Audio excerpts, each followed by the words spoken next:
My mind is set, my grind is set, my heart on ice is cold. I'm only here to even a score. Whoa. My mind is set, my grind is set, my heart on ice is cold. We're down right now, but did it before. Whoa. See from here we going up. Made the call, I shown up. Now the game is on up. Say my name is blown up. We up, we up, we up, we up, we up, we up, we up, we up.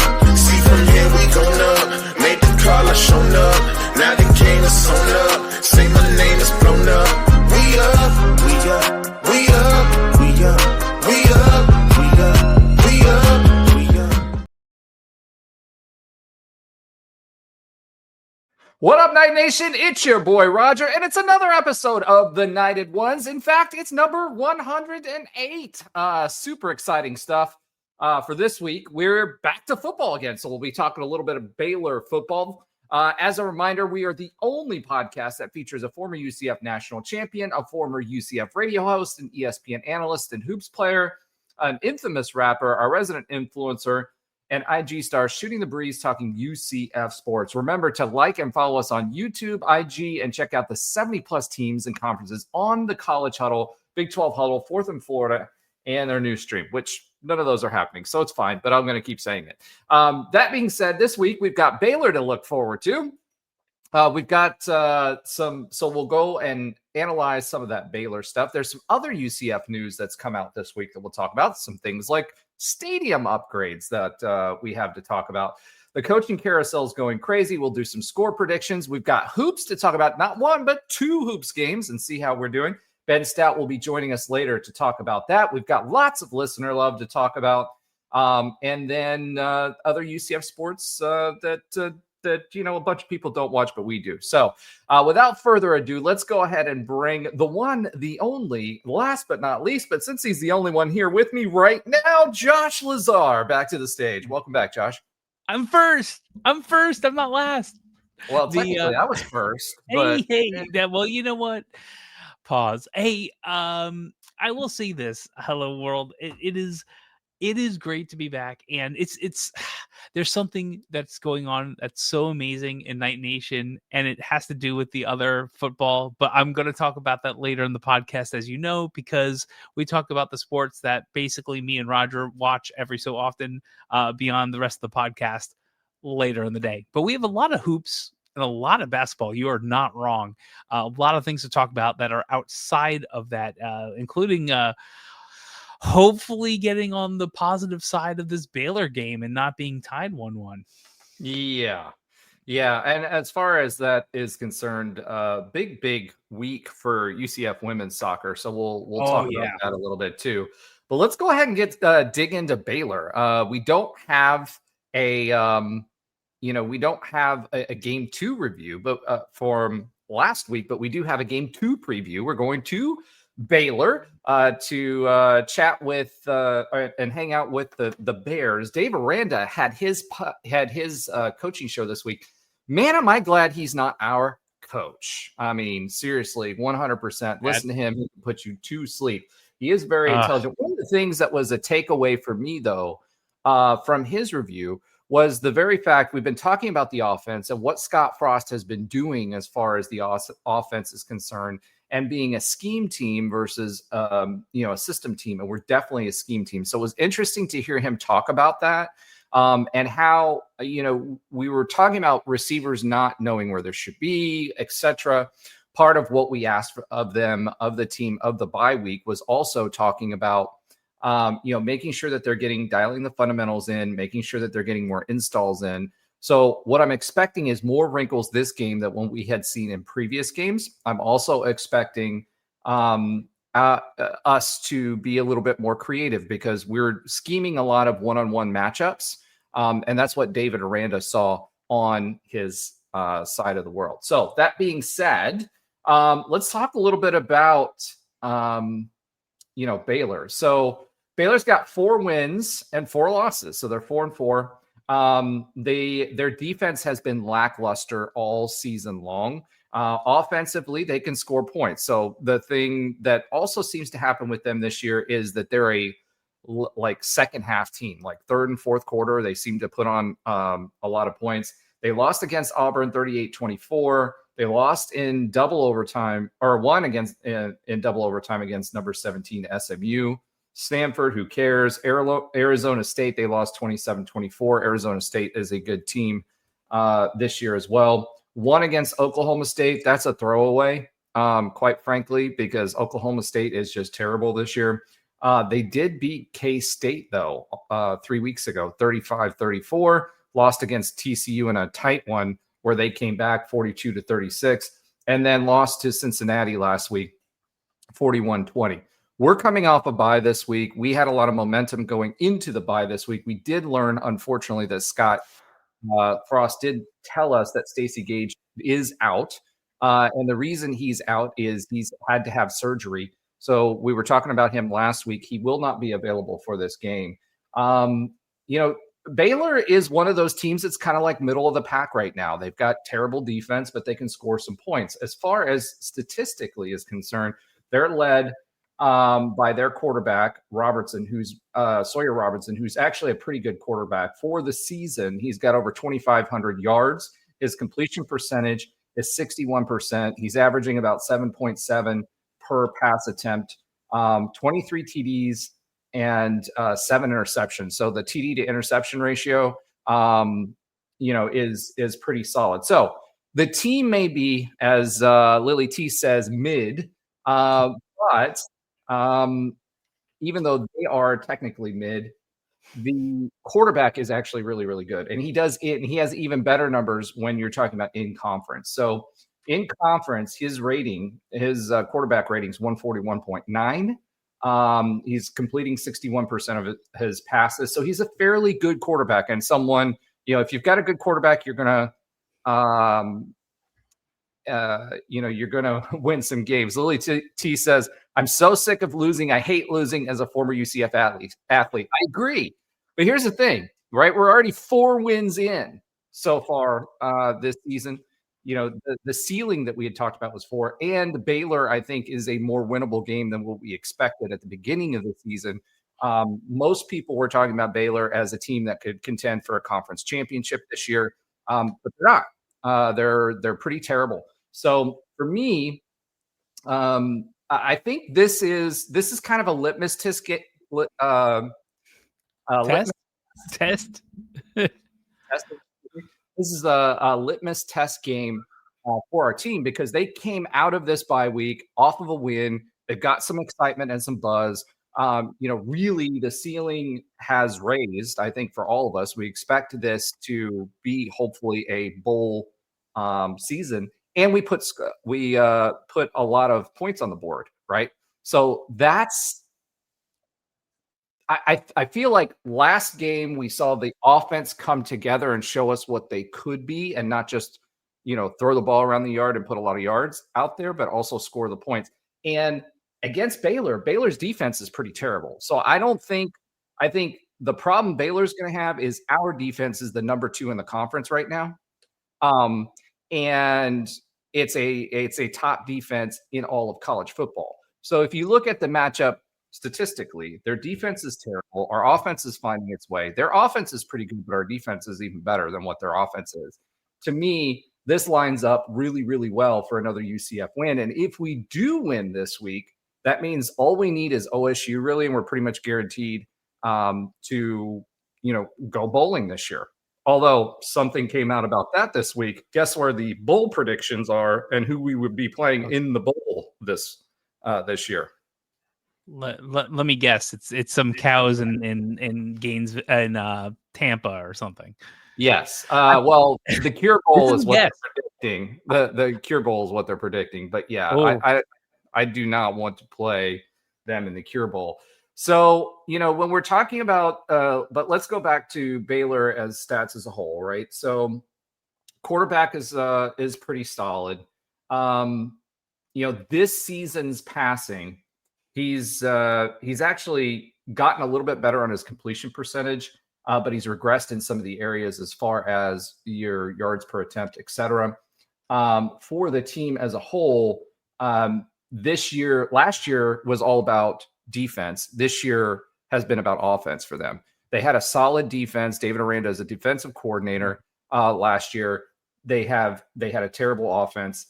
This season, they don't have a good defense. They have a good offense. The crazy thing about it is when you talk about Dave Aranda talking about his team, because I actually listened to his interview that he did. When you're talking about his team this year, what I heard was different pieces that said basically this team isn't motivated and they're down on themselves because they're losing. And now they're on a 2-game losing streak coming into this game versus UCF.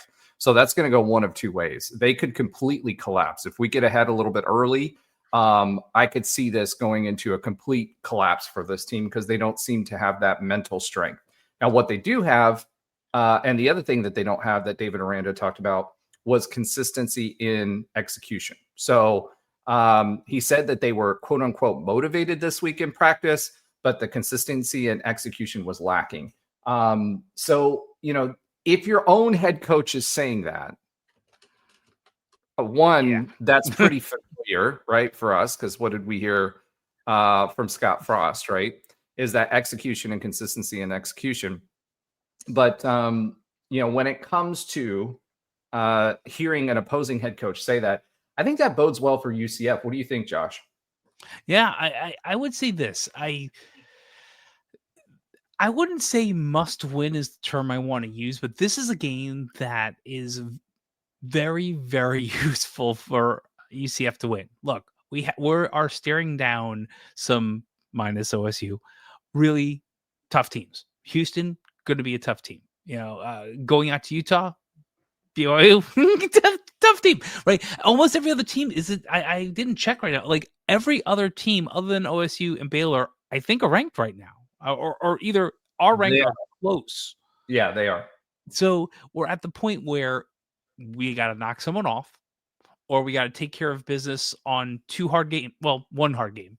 OSU, I don't want to discount OSU, but they don't have Gundy. They're kind of disarray. It's what it is. So things look set up to do well, and I feel like this is another one of those games where it's us, right? Are we healthy enough? I know Gage is out, right? Are we healthy enough? Can our QBs do well enough? Can our offensive line either hold up enough, or can we get the ball out quick enough in space to do some damage? Like we'll see, right? It depends on game shows up, because frankly, there's been a couple of games where we should have had a better shot.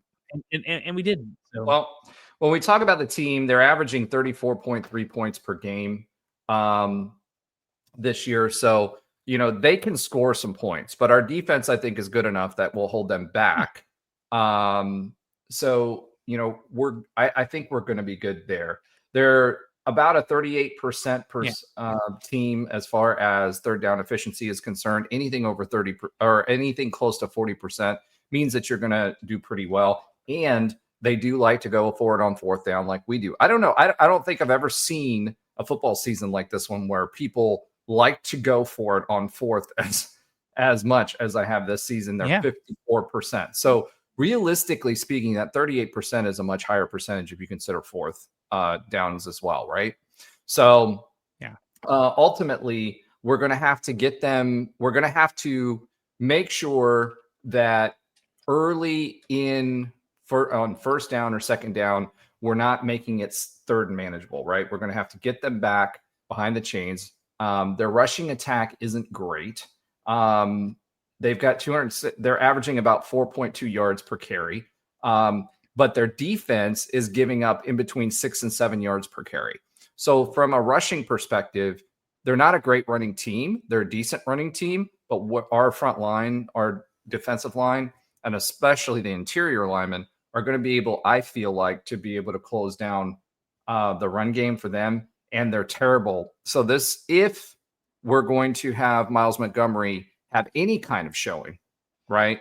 If he's going to have a breakthrough game, this is the game that he needs to have it. They're averaging about 318 yards per game passing, 140 yards per game rushing. So definitely a more heavily weighted passing team than they are a rushing team. And 400 and about 50 yards per game total offense, which is what we are averaging as well right now. So they're averaging 458.6, so they can move the ball. But I think our defense is better than theirs are. As far as time of possession is concerned, they usually keep it around even.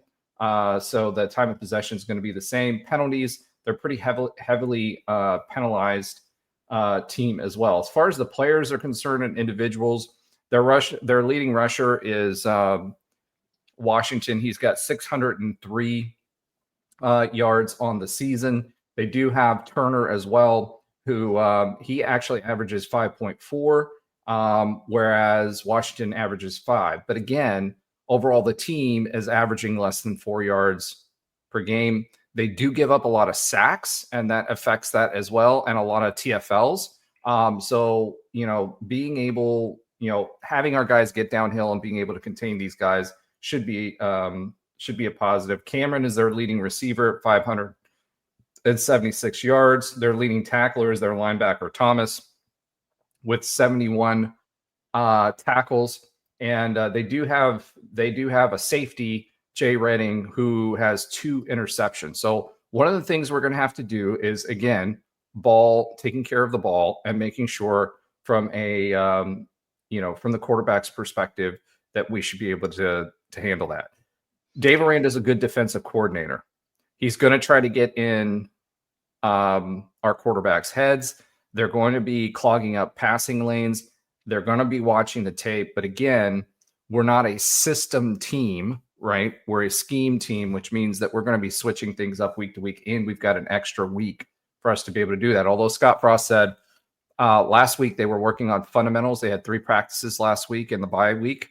They were working on primarily fundamental things, individual things that they needed to get better at, not fundamentals in general, but things that he saw. And then they had 1 extra practice for Baylor. And then they're going to have their regular game week, practice game week for this week. So we weren't focused on Baylor at all. We were primarily focused on fundamentals and fixing the fundamentals and some of the things that we saw to help with that execution side of things. So if, as far as their defense is concerned, just looking at them, as far as turnovers are concerned, they've only got 8 sacks for the year. So I feel pretty good with our offensive line. As far as interceptions are concerned, they've got 5 for the year. So they're averaging roughly a half an interception every game, or basically one every other game, basically. Fumbles, they're not turning over a lot of fumbles, and they're not causing a lot of fumbles. So again, defensively, this team is not great. Offense, if this offense can get on the field and play anywhere near how they were playing last time we played against West Virginia, I think this is going to be a long game for Baylor, and I feel a lot better about getting bowl eligible. But of course, we'll have to see where this takes us. Anything you want to add to that, Josh? Yeah, I mean, again, not a must-win per se, but there's not more than 1 easy game left. They're just not. You don't get ranked or darn near close to ranked for no reason. The rest of the way is hard. It's hard. It's hard with teams that spent a lot of money and are doing well with not only the money but the players they have. There's a lot of people who spend a lot of money and have fired coaches. So Dave Aranda is going to be. Dave Aranda is a dead man walking too this season. He almost got fired 2 seasons ago. I mean, at this point, he's 35 and 34, if I read correctly in some of the notes. If we beat them at home, I don't even know if it's their homecoming game or something like that, but if we beat them at home, it's not going to be good. I don't think he's like fire on the spot, but it's not going to be good. And so this is one of the potential games we need. And I hope that not only, that I'm sure Coach Frost isn't like just dedicating time to that. It's fun, like you said, the fundamentals and all these other pieces. But there are, I would assume there's a little extra motivation on top of everything else to try to do as best we can, knowing that we just have really, really, really good teams, sorry OSU, on the way. So to get to where we want to get to, we're going to need to beat some teams. And this is the next one up. So it was so funny. Really it was so funny. Like Dave Aranda was asked, they were talking about their fan base and getting, loud and starting to rumble and grumble a little bit. He was asked about winning and, how important it is and whatever. He's like, the only way he answered it was go watch, if you want to watch some comedy gold, go watch Dave Aranda's, it was incoherent. Like when he starts talking about football, you can really tell, but he was just like, yeah, wins are important. Yeah. It's important for team wins. So It was just terrible. All right. Let's go ahead and pause just for a second. I want to go ahead and bring Ben has joined us. So he's finished dinner. So let's go ahead and bring Ben. Ben, I think you have a little bit in your beard there, buddy. No. I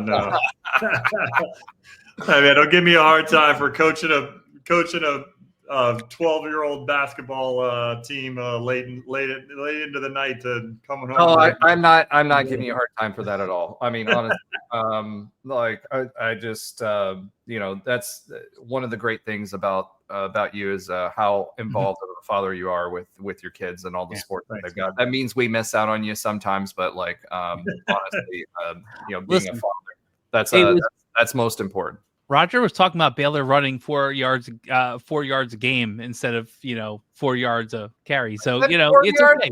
Carry, 4 yards a game. We should have a great chance against them. Yeah, I know. We roll it back, Roger. I throw it in the chat. That was a fun one. But you know what? It's always better with you here, Ben. So thanks, buddy. Good to be with you guys. Yeah, glad you're back, man. And we're gonna need you for the hoops discussion a little bit later too. But yeah, no doubt. But realistically speaking, I mean, this Baylor team, I think we have a better shot at beating Baylor than I think anybody gave us credit for, even within the last 2 weeks. They're going to put points on the board against people, or they have the potential to do it. But their offense, I don't think, is not as good as our defense. And I think our defense will shut them down. They're going to be a pass-happy team. We're going to try to get after the quarterback. Their quarterback is, definitely a serviceable and a decent quarterback. The problem that they're going to have is that their offensive line is not great. And so we have a lot of TFLs, or they have a lot of TFLs, and they have sacks. And so if we can get, if we're going to rush them early and often, and if we can get any kind of penetration early, then what's going to end up happening is that they're going to get behind the chains. And if they get behind the chains, we're going to get them off the field pretty quickly. That's kind of how I see this happening, this going. And because they have a late start, they're a second half team. If we get off to a quick start, we're going to force them into passing situations. And if we force them into passing situations, that's going to be a long day because our defensive line can get after it. Because if they become one-dimensional, just like West Virginia did, they did it with the running game. If they get one-dimensional with the passing game, which, by the way, West Virginia last week went off and won their game. I don't know if you saw that, but Fox went off. And they beat, who did they beat? They beat well, no, they didn't. Actually, they lost that game. They lost. They're still on 5. 23. No, I don't know what I was thinking there. Yeah, 23-17 they lost, but they were leading TCU. What's that? They weren't blown out. No, that's for sure. And TCU. Good for you guys. Good job. Wow. Are we really giving them the golf clap? Oh, come on. We gotta be nicer to them. They're down bad. But listen, if we make Baylor one-dimensional again this year, this game like we did to West Virginia, it's gonna be a long game for Baylor. I really think that this one might get out of hand.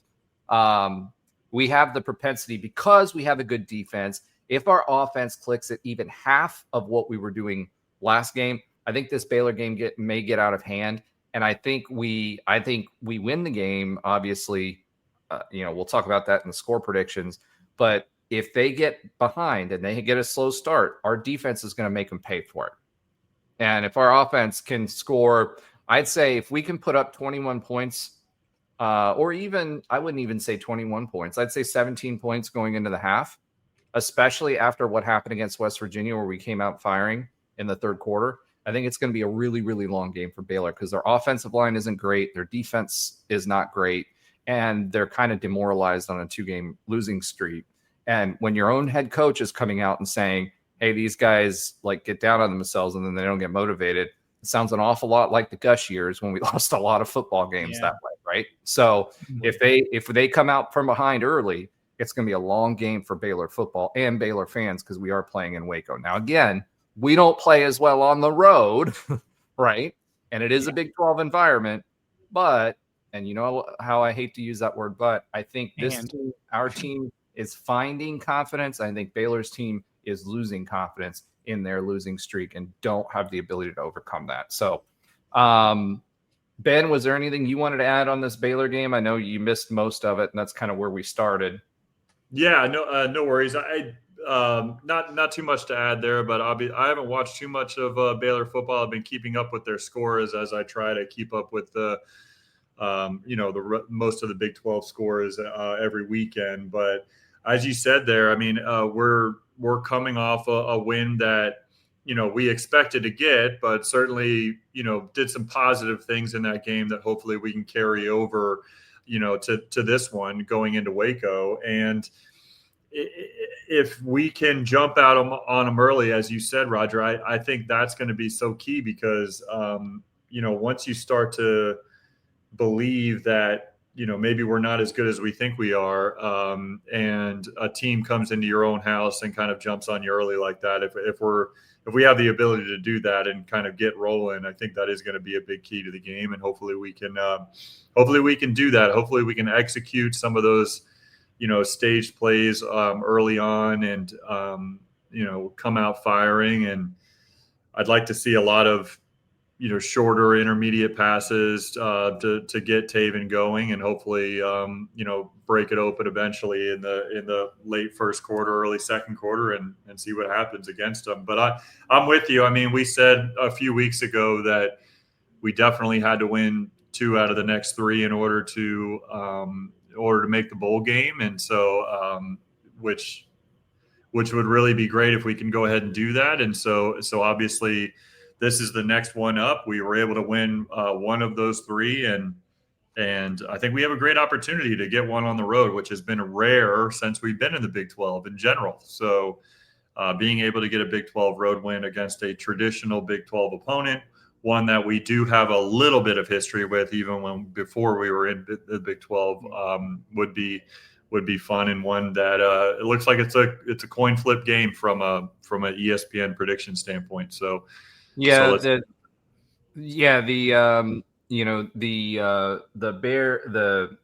Baylor has a 3.5 point. They're favored by 3.5 points in the spread. And realistically speaking, to your point, Ben, about it being a coin flip, that means Vegas believes it's a coin flip too, because the home team has always spotted 3 points, right? So really you're talking about 0.5 points. Now that'll move some as we get closer. It actually moved not too long ago. It's a 4.5 point spread for Baylor now, but still, I mean, it's pretty close. So some of those Baylor guys are throwing some money on Baylor is what it sounds like. Yeah, sounds like it. And I'll tell you, it's interesting if you look at the standings of the Big 12, and I know we'll get to that. Like, there's such a glut in this middle, and Baylor is a part of it. If we do well, we're going to be in the glut in the middle. And I'm going to assume we're going to lose a couple of more games. We're just playing too many really good teams. I hope it doesn't happen, but it's the reality of the situation. Well, I mean, okay, so let's talk about that too, right? So Texas Tech, for example, right? They lost their quarterback for the year through an ACL. They didn't, and they lost that game. So it'll be interesting to see how Texas Tech does without their star quarterback, right? So all of a sudden that game may be a possibility too. I feel like what I'm seeing out of our team is it's growing in confidence and growing in consistency, again, because we're not playing like musical chairs quarterbacks, right? Yeah. And then 2, I feel like they're gaining in confidence, especially offensively. Defensively, we've been confident all season long, and we have reason to be confident, right? offensively, though, and our metrics would be even better. Think about, there's at least 3 instances that I can think of where the offense turned over the ball within 20 yards of the end zone where opposing teams scored. So our defense is really, really, really solid. Top 25 defense in the country right now. Yeah. Right. Offensively, they're starting to catch fire. So I think we're on the up as long as Taven stays vertical and doesn't get hurt. I don't know if you hear that. I'm knocking on my desk. Right. But, I feel like this team's finally starting to gel together, especially with the long ball. Taven seeing the field better. He's understanding the offense a little bit better. He's making checks. They're getting a little bit of consistency with the wide receivers. They've kind of shaken out that room to see, okay, who can be there, who can't. Wade is back. Wade was really, really important to us early as a pass-catching wide receiver. We lost him for 2 or 3 games. We got him back into the mix. We're spreading the ball around. You've got 11 receivers, I think, or 12 receivers that got the ball last game against West Virginia. It's been consistent between 9 and 11 different receivers have been catching balls from the quarterbacks. So we can spread it around. A lot of that has to do with the fact that, again, we're a scheme offense. We're not we're an offense that's schemed every week for the specific opponent that we have to take care of vulnerabilities. And that's part of the reason why you're seeing the ball being spread around like that. So I think with Taven getting some confidence, us getting some consistency in play, figuring out the wide receiver room because DJ Black dropped so many passes, and then the wide receivers getting some time with a consistent quarterback, which allows the quarterback to figure out where he needs to throw the ball and lead the ball because he's throwing the ball to where the receiver should be, not the other way around. B, it allows the receivers to understand the system and where they should be a little bit more. And C, they understand how to catch because you do adjust to the quarterback as well. So I think those are all in our favor right now. We're on the up. Yeah, as long as as we said, knock on wood, as long as he can stay healthy. I think it's more of, I think it's just as much as how we believe of the quarterback options that Taven's the best one, and have confidence in him as a group, but also just having consistency at that position in general, is so needed for our team. I think that's, I mean, you could easily point to, along with the offensive line struggles and everything that they've gone through this year, like you can point to that just in the inconsistency under center of being a tough thing for us to deal with on offense this year. And we can just get that for a few games in a row here. We could, start to build on that momentum that you're talking about. Yeah. And, Houston, we'll talk about it when we talk about the Big 12 results, right? Houston is another team, but they're winning games, but I think they're beatable. I think Utah. Yeah, are they good? Like, we don't know if they're good yet. We're just a little bit confusing. Yeah, like Utah or BYU, both of those teams, I feel pretty confident that this team would not win against either team, right? They're dominating, especially defensively. BYU right? game ain't going to happen at the end of the year. We got to have 6 wins before that game. Yeah, so I think we do. I think we win this game, and then we have OSU. But even if we don't, for whatever reason, and I don't think we're going to pull a 2023 Gus Malzahn where we're ahead 37-7 or something, and then they come back, and win the game. That the Baylor team itself, just from the way, the scores and the games that I saw, and they were in a close one with TCU, but TCU has no defense. Their defense is terrible. I think because of our defense, I think that puts us ahead. I think we demoralize them. If they get a late start, we can get ahead early, even if it's 17 points in the first half. If you're getting 17-3 score going into the half, especially after coming out in the third last game against West Virginia, like we did, I think this is going to be a long game for Baylor because they just don't have the defensive chops to stop us, I don't think. So, whether it be their line and because they don't have a solid line, we have the ability to run. If we get the running game going too, as well as the passing game, it's going to be a really long day for Baylor football and Baylor football fans. And I think it's going to be. So let's go ahead and talk about our score. No, we're not swimming. Well, I guess we could swim it. Let's go ahead and talk about our score predictions. We didn't have those last week. So the last we had was we went over our West Virginia results, but let's go ahead and talk about the Baylor Bears this week. Ben, I'm going to go ahead and start with you since you always copy my score predictions and one up me anyway. So man, there's considering literally since last year, I've gone first every single time. You die on the hill of that little statement. And Roger will rarely go first. By the way, let's just be very clear here. I always go last. It's just wild how my job, right? How he just is stuck with this theme for so long. Honestly, well, it's great. It's just the thing now, right? I haven't thought too much about the score prediction, but I'll just throw one out there. I do agree with you. I think our offense continues to get a little rolling this week. I'm going to go ahead and go with 34. Man. 34-21. Jesus.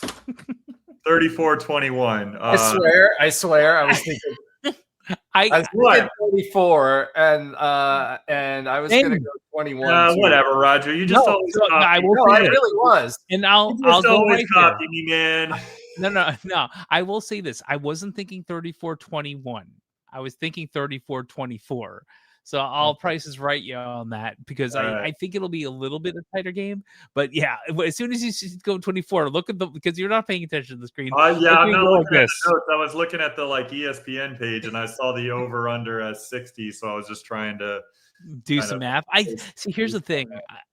I trust my instinct. It's kind of a thing I do. I didn't even look at that. I didn't look at the spread. I feel like our special teams are doing pretty solid. Field goals are feeling pretty good. This is I won't say the first time, but it's been a while, maybe since Matty Ice, that we're like, oh yeah, we got a kicker, right? And solid on the kicker. Maybe first year boomer. But yeah, exactly. So I feel yards, I'm not scared of a 50-yard field goal kick or attempt. Let's just put it that way. Yeah, agreed. So I think there's going to be scoring in this game. There has to be.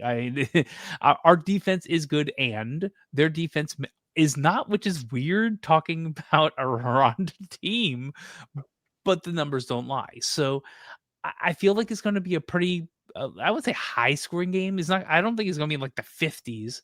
I hope I can run that back and it's wrong, and it is.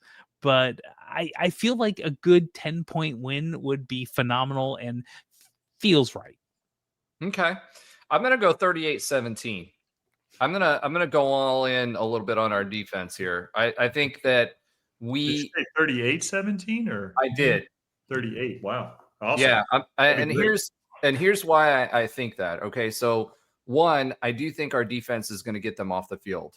They're going to try for fourth down attempts. They do that quite a bit, and they're 50% in fourth down attempts. So they are comfortable making third down a how should we say this? A distance down, right? So like if it's third and manageable, they're okay running up the gut for a couple of yards or whatever to go into to fourth down, depending on where they are on the field. Their playbook is not limited by that. However, I do think their offensive line, from what I've seen, is not great. And because their offensive line is not great, and we have a really, really good defensive line who seems to be getting better throughout the season, I do think that's going to cause a lot of problems for them, especially with a pass-happy team. So their rushing attempts, they're 4.2 yards per carry. They're not a great running team. And I think because of that, they're going to be, especially if they get behind early or they don't get going until the third or fourth quarter, our defense is going to tee off on them, and it's going to cause them to have a lot of 3-and-outs or 4-and-outs.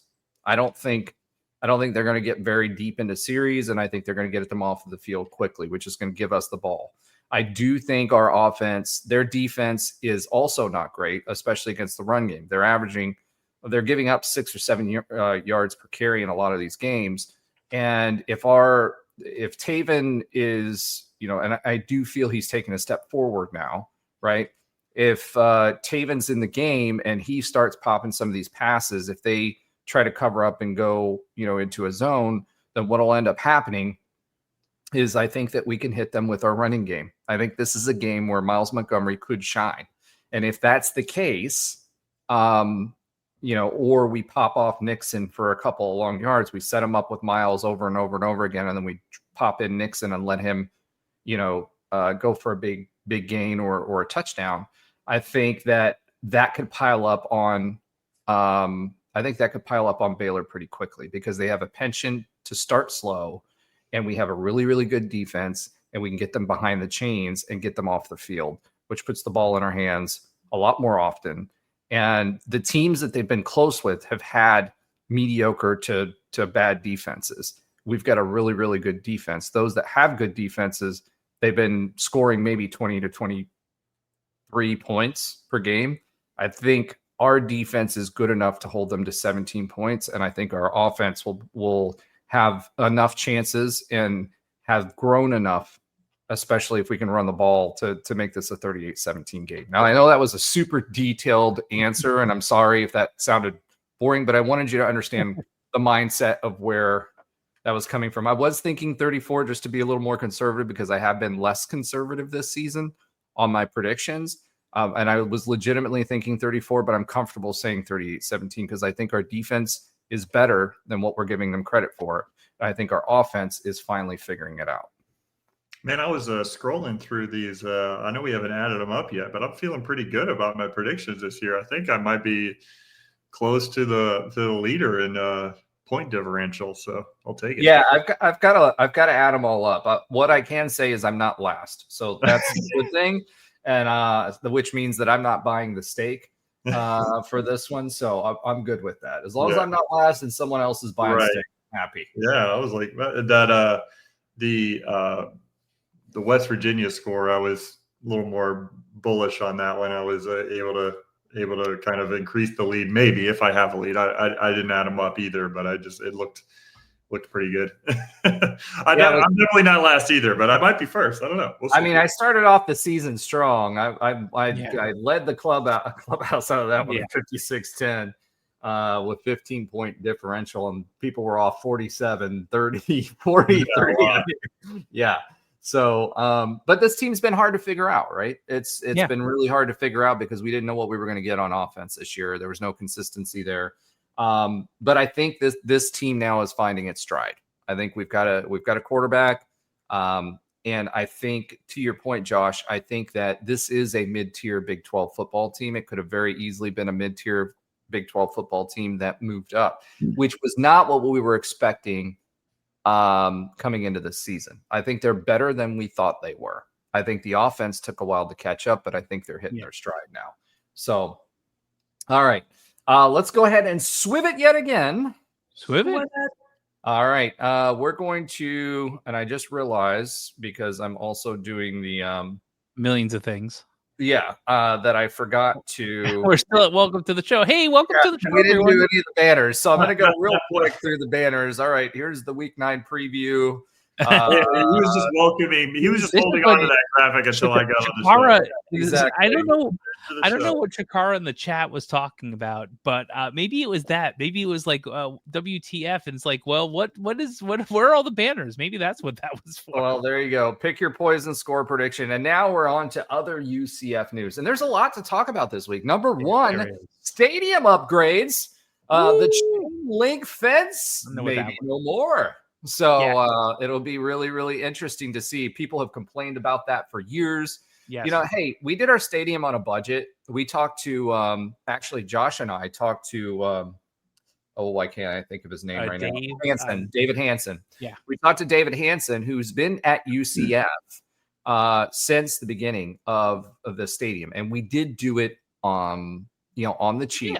Yeah, I will say this. The water fountain debacle that we get made fun of and that we make fun of, I'm not going to give the details on it because we promised David we wouldn't, but I can tell you that Keith Tribble is the reason we had the water debacle, amongst all the other debacles. I was about to say, yeah, we could blame a lot of debacles on Keith. No, but it was that. Let's just put it this way: Keith Tribble made some conscious decisions, and granted, other football stadiums, David gave us some perspective too, make some similar decisions, but that's why. All right. Yeah. But what we are getting is obviously the new Roth Tower. I was looking at that. Ooh. I took pictures of that. I went to the Hoops game this weekend against LSU. I took some more pictures of that. If you're over on campus, you now get to see how much square footage we're actually adding, because the depth of the tower is so much deeper than what I expected it to be. And when you're now starting to see the beams, not just going this way, but the depth going back out this way, they've got columns, concrete columns in there as well to support that. It's pretty impressive. Another thing that we've heard is a new video board and sound system. So one of the things that we've complained about for years in the stadium is the fact that when we put our new video board in, we put a new sound system in the north end zone. Basically, it is booming because it's one set of speakers that's like pushing to the whole stadium. So you can't equalize it. You have to have it on blast. And I hate it for all the students that are on that side, because I'm, thank God they're young. when I had season tickets, that's exactly where my seats were in 224, and it was rough, loud. Yeah, I've been on that side. It is rough is a good way of putting it. Yeah. So what they're going to be doing is they're going to be, and we don't have all of the details yet on the specifics, but this is what's been released and what's coming out. But they are going to be adding more speakers throughout the stadium. The other thing that has to happen, the DAC, we have a video board that's made up of smaller video boards. And if you look on the back of it, you can see kind of the metal where, in Florida, it's going to go bad. They on average, those video boards last about 10 years, and we're coming up on that to the point where we have to replace it. So they are going to add a new video board. In addition to that, they want to, this hasn't been approved yet, but they do want to also upgrade in the south end zone, put 2 smaller video boards on each side in the corners. So think about it, if you look at TCU, something similar to what TCU has as well. So the sound system will be upgraded, as will there be, at least our main video board will be upgraded, but they're also going to be looking to, in phase 2 or 3, they're wanting to put smaller video boards in the corners as well in the south end zone. The stadium club, obviously, we know is going to be, the stadium club is also going to be enhanced. So one of the things we talk about with the stadium club, you don't have as many, I'm not going to say amenities as what you do, because you do have some amenities over there as well. They don't have, like in the Cabana, where you have that expanded bar area on the second level, and then you have the third level as well, where you can stand up there with the shade. They don't have that in the stadium club. It's also not open air with the BAF. Because we're a clean show, I'm not going to say what that is, but you guys all know what the big fans are. They don't have that, and there's no air conditioning, which means it gets super, super hot. So that area is going to be upgraded as well. And from a bathroom situation, it's going to help as well. 360 concourse. So today, if you're in the game day, they block off underneath the tower, so you can't walk all the way around the stadium. That's going to be changed as well. Carl Black and Gold Cabana is going to be getting some enhancements. There's some talk that they're going to get rid of.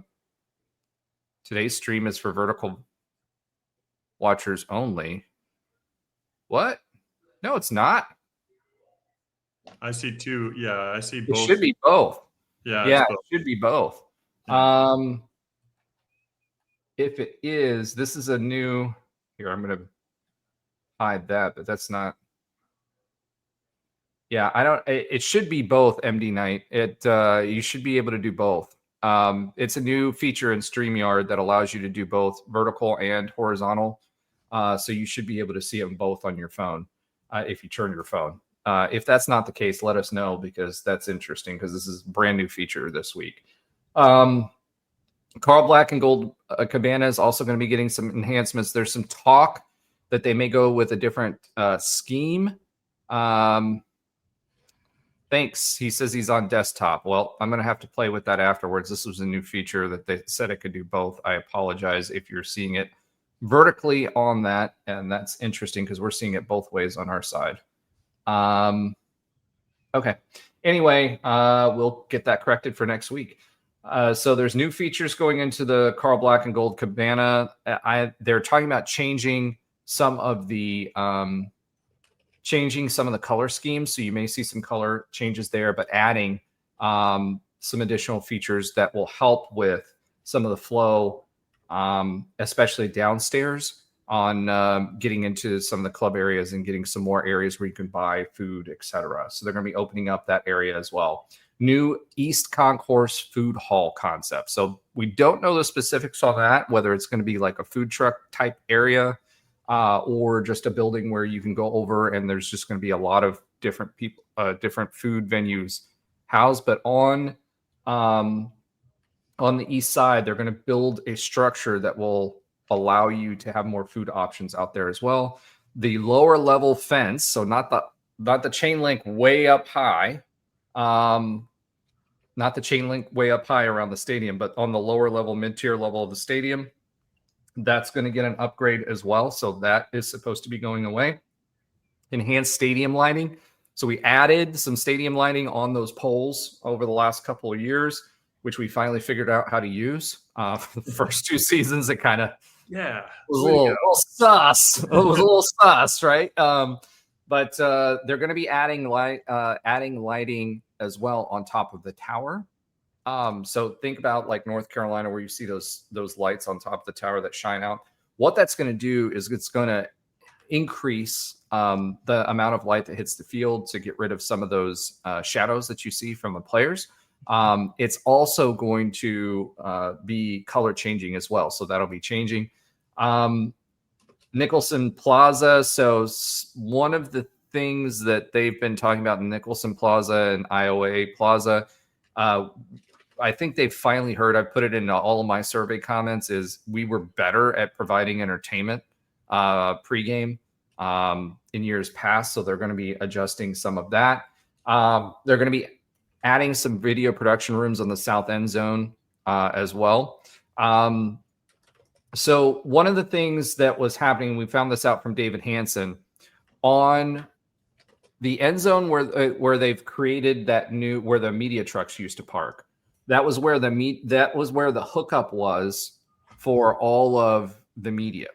They, as part of this change on the other side of the stadium where the parking lot was, that was the gravel parking lot, they're going to be adding a building over there so that they can run it from both sides.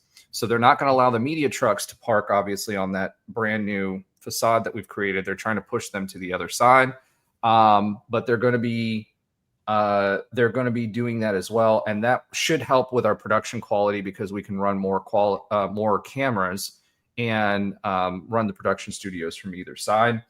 And then field cabana improvements. So if you've got the field cabana, great. If not, whatever. MD Knight 2016 says we need to add like a motorhome extendable awning to the top of the new tower. That'd be a lot of weight. And remember, the stadium is not going to be, it's designed to be freestanding. The tower is designed to be freestanding, which is why they put the concrete columns on there. That'd be cool, but it would be adding some weight onto the top of the tower, and I don't know what that does. Quit getting lost in the math of it all, Roger. I'm an engineer. I went for aerospace engineering. What do you expect me to do? Come on. That's why I'm in business, man. Let him dream. Let MD Knight dream. All right, MD Knight. I will tell. Man wants some shade. All right. I will donate $1 billion. You'll get shade. No. MD Knight. Here's what I'm going to do. I'm going to tell TikTok Terry that you're throwing some shade at him for not having enough shade. There we go. Although it will be improved with the expansion of the width of the tower. Okay. We talked about Stacey Gage having surgery. Game day is headed to Cincinnati for their game this weekend. So, the only reason I bring that up is I want to ask this question. Okay. So now we've got BYU that's ranked, Houston that's ranked, and Cincinnati that's ranked. And guess who's not ranked? Us. Okay. Yeah. So how do you guys feel like about help that, right? Because we're the only one of the new teams right now that haven't been ranked. So let's, like, how do you guys feel about that? How do you feel about where our program is within the Big 12? You know, we've been consistently competitive in the past. I just think it's well, okay, so MD Knight says we're the only one that's got a new coach. This year, yes, but Cincinnati had a new coach. Houston got a new coach with Willie Fritz 2 years ago. And I was telling you when they hired him, and I told you this last year when they were abjectly not good. And the previous year, Willie Fritz is a really good head coach. Yeah. He has been for a really long time. He did wonders at Tulane. We knew him from Tulane. But even before that. So I do believe that time for Scott Frost will help, obviously. But I think just in general, we took a seasoned head coach into the Big 12 and did absolutely nothing with it in Gus Malzahn.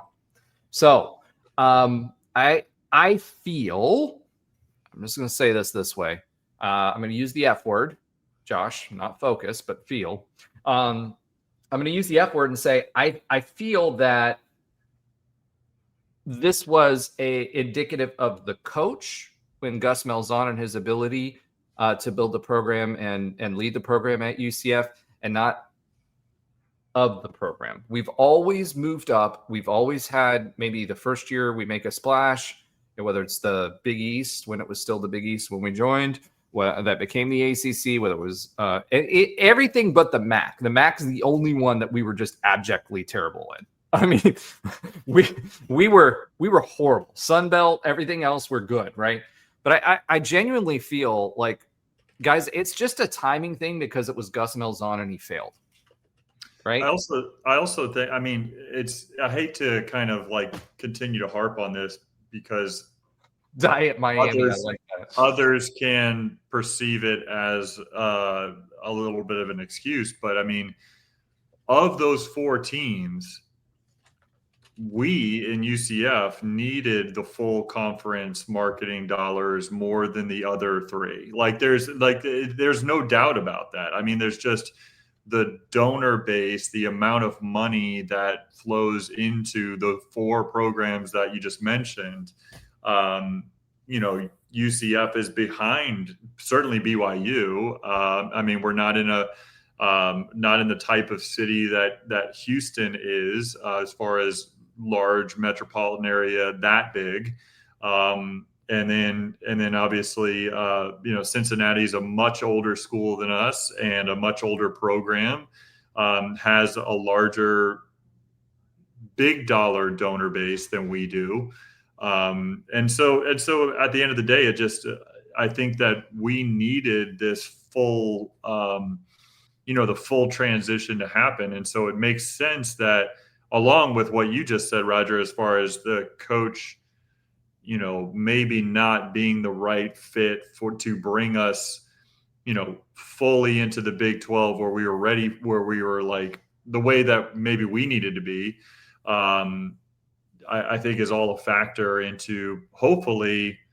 you know, we kind of have the right steps towards the right foundation now that we're getting the full dollars, and we can kind of accelerate and awake the sleeping giant a little bit quicker, you know, now that we're fully in the conference. But this probationary period, I just think that was a little bit behind from a resource standpoint, especially when we transitioned to the Big 12 in the largest transitional era of college football and college athletics, and initially we don't have necessarily the resources comparably to those schools to keep up initially. And as we've talked about in previous weeks, potentially our administration from an athletic standpoint wasn't quite ready for the NIL era as some of the other schools were.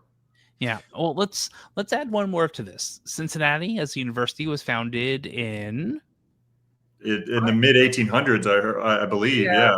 But it doesn't matter, Josh. No. Yes, it does. It does, and I'll explain. 1819.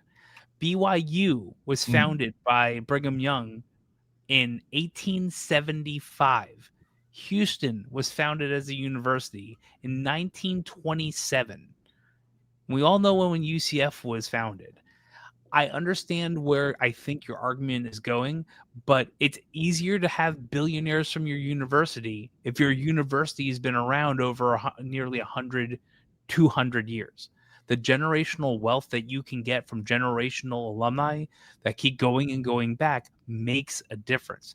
It's one piece of the overall puzzle, but that's a big deal. Like our billionaires are basically internet crypto billionaires, right? Or from other universities. New money. It's new money and from other universities. So do I think and MD Knight has a great note. If Coach Scott Frost was here since 2016, is it different? And maybe yes. I believe partially it's the coach. I believe partially it is of the fact we didn't handle NIL well. Partially it's because we need money, right? And I don't want to discount the fact that having approximately a 80 to 150 year head start means absolutely nothing.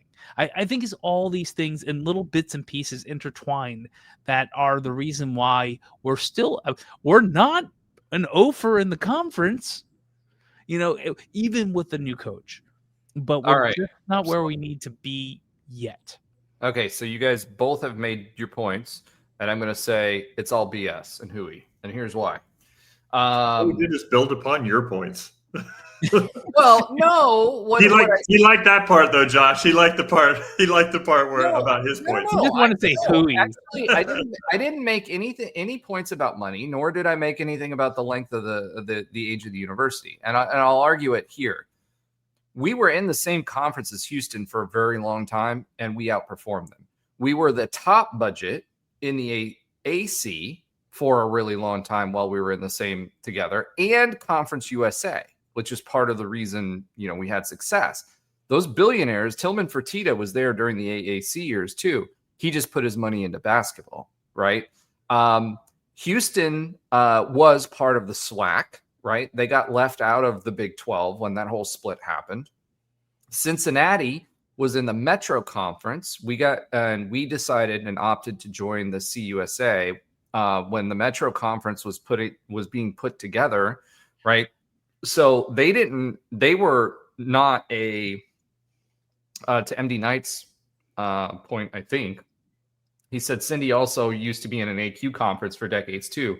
It wasn't decades. They were in the Big East at the same time that West Virginia was a decade that they were in a AQ conference, and they didn't do anything while they were in that AQ conference, right? So you look at the SEC, Mississippi State, or look at North Carolina, or how many times does Alan come in with his fun fact of the week when we're playing a Power 5 conference opponent and they've never won a conference championship? Or look at what Miami's done for the past 20 years, right? So my argument is, and the reason I'm saying this is, yes, they have quote unquote a monetary advantage. They haven't had one in football, number one, even when we're running an even playing field. And number two, I don't feel like the reason UCF is not at the top of the conference and competing for conference championships like the other teams, I think it has everything to do with what Gus Malzahn did with the program. Now, also back to, well, MD Knight, I agree with you, but I would put that on the screen, but we are a clean show. It's on the screen. Oh, it is on the screen, but it's small print. It's small print. So, when it comes to your question about Scott Frost having never left, that means that, you're assuming that he would have maintained the dominance that he had. And I don't know if that's the case. You can't answer that, but I do think that we would be better off and would have been better off if Scott Frost had stayed than with Gus Malzahn, but Heupel did well too. So, Scott Frost talked about this in his press conference today, where he was talking about how you have to adjust what you're doing. Before in the past, you could have a system and you could continue to run your system in college football or specific plays and they wouldn't show up week to week. Now he says, like, you put a concept or a play in, next week you'll be playing an opponent that's running the exact same play. That's how organized it is now, right? Especially in a power conference. But I would say, the Vandies of the world, the perennial, bad teams, insert team here that's been around for the same amount of time. As far as money is concerned, I think my argument for that is, hey, we were in the same conference as Houston, and since Houston, and we had and Cincinnati, we had a bigger budget, and we had, we had arguably more success. Now, since he turned it on towards the end of our time in the AAC, but before that, we were spanking them, right? So I would argue it doesn't have anything to do with the money. I think it has to do with the coach, because they aren't spending a ton of money, and they weren't spending a ton of money. What Cincinnati has that we don't have is they have a big endowment, right? And a lot of that actually comes from, believe it or not, penicillin, because their doctor, one of their doctors was the one who founded penicillin. So that's where a lot of their endowment money comes from. That being said, I would argue that it's just, we had a bad coaching hire that didn't work out.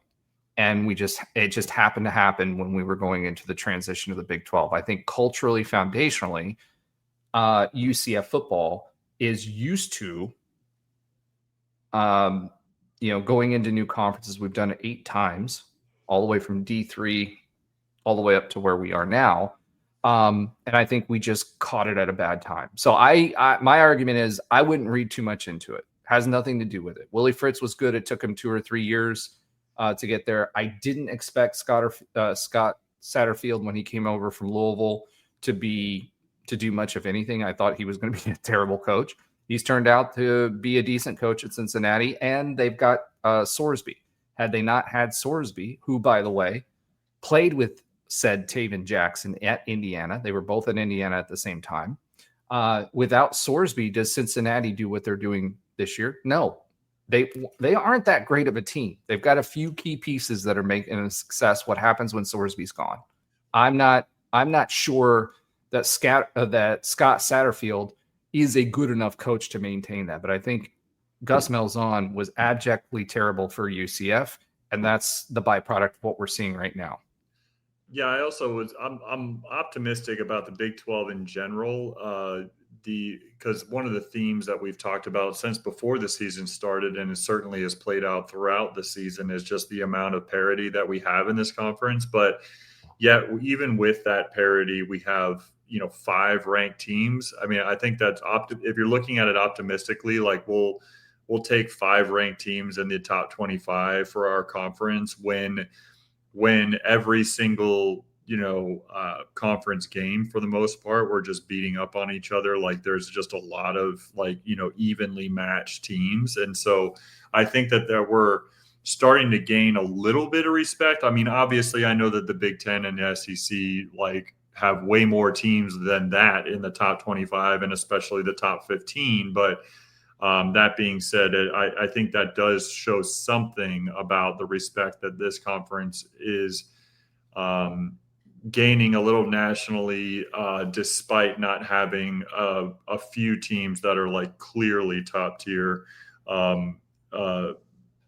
Obviously, BYU and Texas Tech have been that all year, but by the same token, there's no dominant teams above that. So it will be interesting to me if BYU can keep winning. That they're one of the few undefeated teams, and then they're certainly outside of they are the lowest ranked undefeated team in the top 25, which I find interesting in general.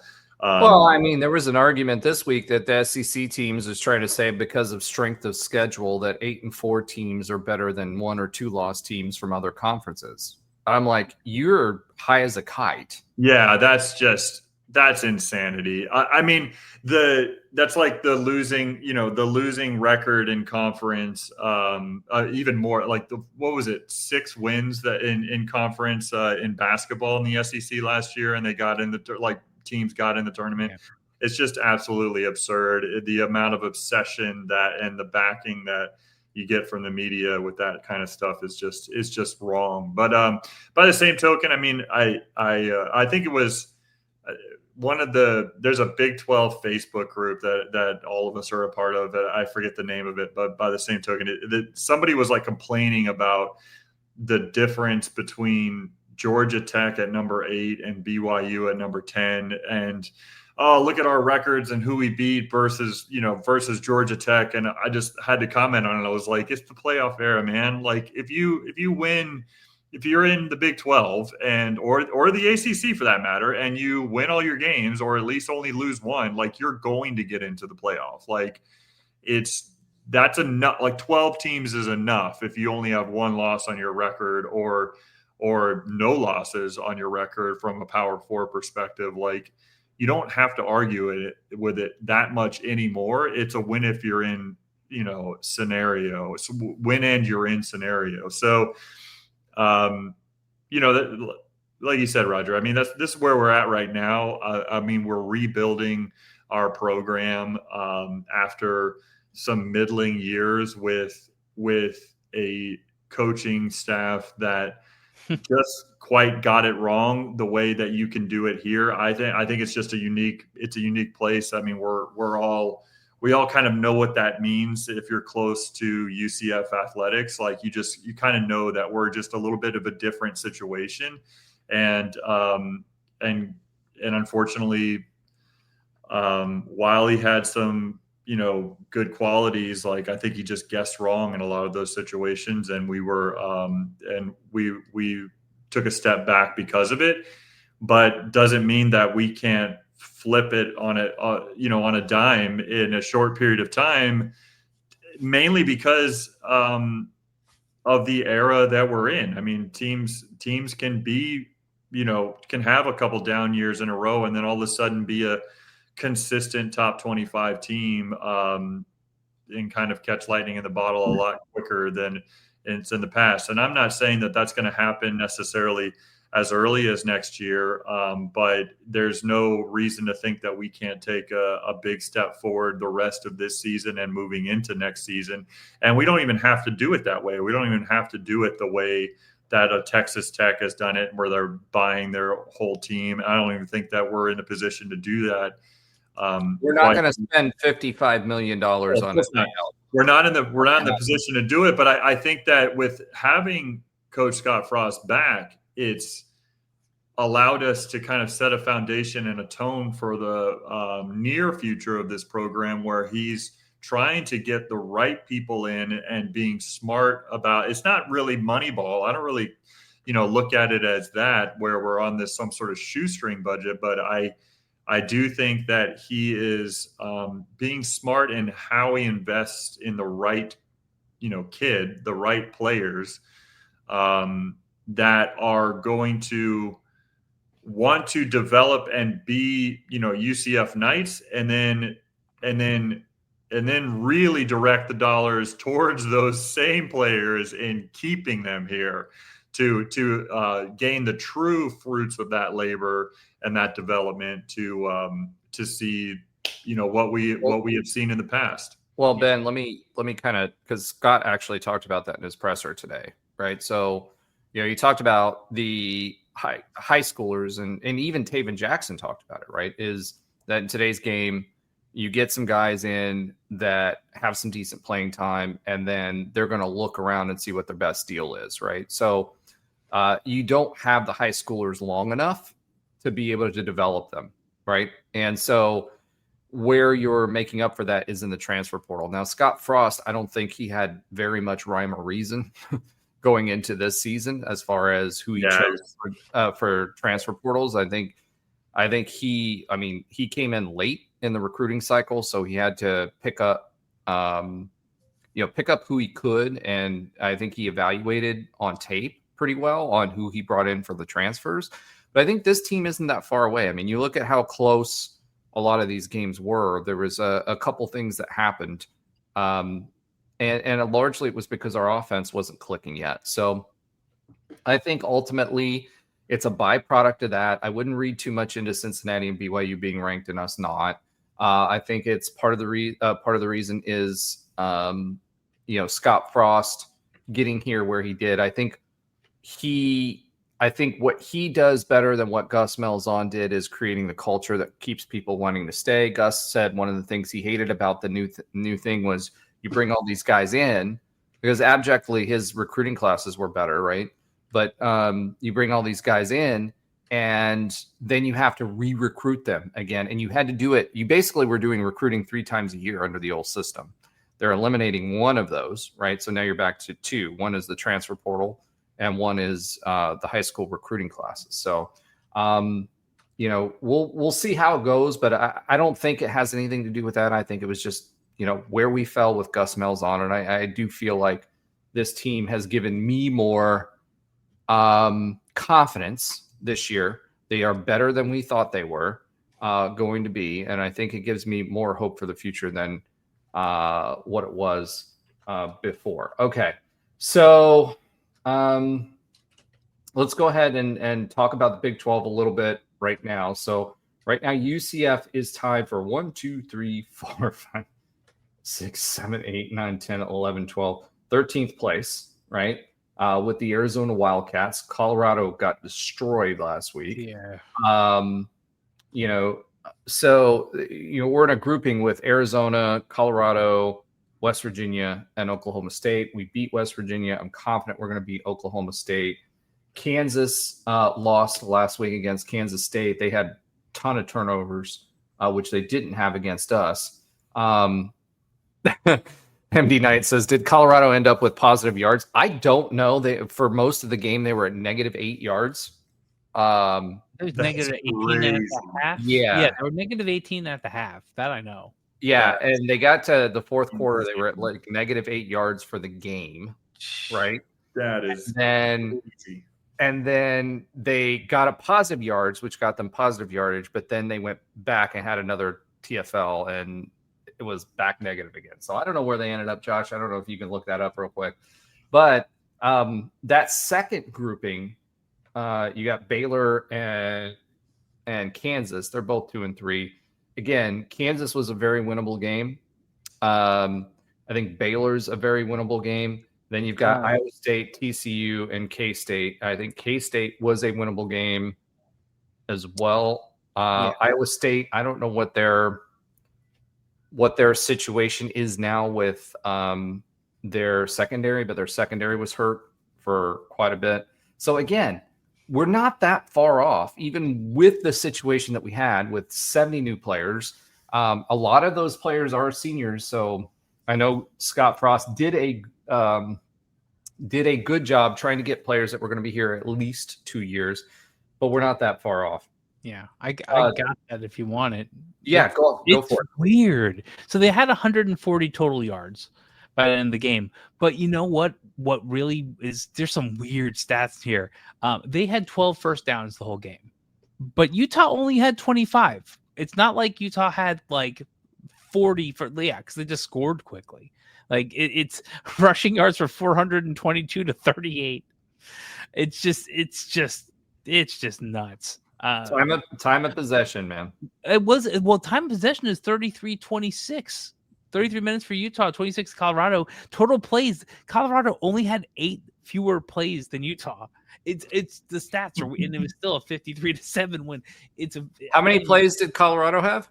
Colorado had 68 total plays, and Utah had 76. I'm sure there's a lot of junk time stuff there, but that's still low. That's still relatively low, and that makes sense with the rushing, right? But yeah. Utah's defense is really, really, really good. Yeah. Okay, so we've got, Texas Tech is going to be interesting. They're going to be an enigma. We got to watch out for them. We do play them later on in the season.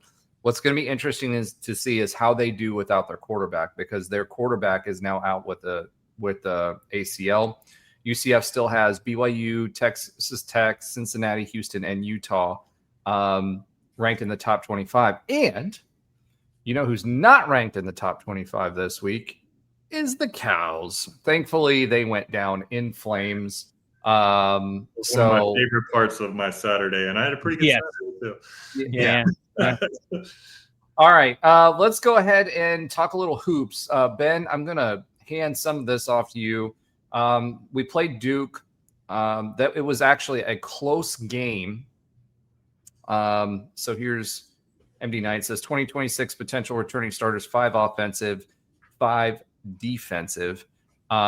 Exactly. So Scott was specific with that, and that should give us a bridge year for that. Kane Archer, by the way, we talked about him last week, and we had some questions on Monday about Kane Archer because we were bringing other quarterbacks in. There was some noise. He did an interview on Tuesday. He's our 4-star quarterback, that our number 1 quarterback that we're bringing in here. He did a interview on that Tuesday. He absolutely is planning on being here in December. So Kane Archer is not going anywhere. So that was great news in spite of the other quarterbacks that we're looking at. So talking about hoops. So the Duke game, it was interesting because going into the half, it was pretty close. I felt like our guys could play with them. LSU, we were leading at the half by 7. I was there for that game. And the team did fairly well, but it just seemed like the last few minutes we had mistakes after mistakes after mistakes. First of all, Stillwell, good pickup for us. Bro, 3-pointers are not your game. The problem that I saw and where we are a little deficient this year, in versus Duke, it was offensive rebounding. Versus LSU and Duke, what I saw, Folks started, especially against LSU. He has good handles and he can make guys miss. I can't count the number of times that he was dribbling the ball and broke people's ankles. The thing that I think hurts us as a basketball team offensively is, one, we have great transition offense. We don't have good sets that are showing up yet.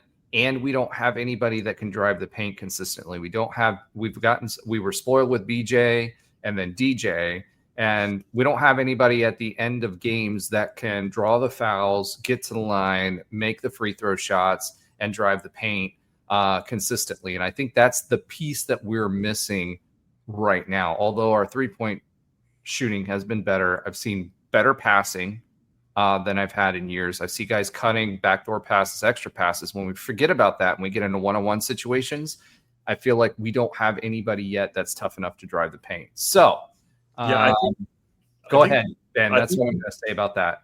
Yeah, I think the best candidate for that is going to be Riley Kugel. I mean, he had 17 points in the first half against LSU. He was on fire in that first half. And he was scoring at will, and I think he has the highest potential from a guard perspective, certainly, but really in the team overall, to be able to just kind of take over when we need to, whether it be a late game situation that you just described, or just in general, just kind of give us an offensive boost. I think Riley Kugel is going to be that guy because he since high school, he's kind of used to being one of the most dynamic scorers on the team, one of the best players on his team. I know that he's bounced around a little bit, but that's been his kind of MO. That's the way he carries himself. I mean, I watched that kid play when he was a sophomore in high school at Dr. Phillips. I mean, I watched him throughout his high school career, and he's always been, kind of carried himself that way. And I think it's no different here. He wound up in the game with the LSU game with 21 points overall. So he had a quieter second half. That being said, he had 17 in the first half in LSU, I think, right? Yeah, that's what I just said. Yeah, 17 points in the first half. I missed it, Ben. No worries. Yeah, he had 17 points.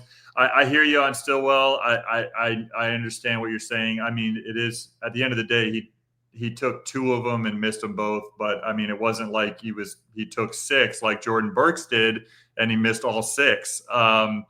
Jordan Burks is capable of making the 3. He went from kind of, holy cow, look at this kid that we have during the Duke exhibition game, because he just kind of came out on all cylinders, had huge energy, was showing just how, I mean, he's a guy, when I talked about him at the beginning of the season, or, several weeks ago when I talked about this team, he's just a long, rangy guy that is super athletic, and he's going to provide you with it when he's on. And he was on at Cameron Indoor Stadium. He can really be an exciting player to watch. I think in that game he had 21, even though Riley Kugel wound up with 22 points in that game as our leading scorer. But he was 3 for 5 from the 3-point line in that game, so he's certainly capable.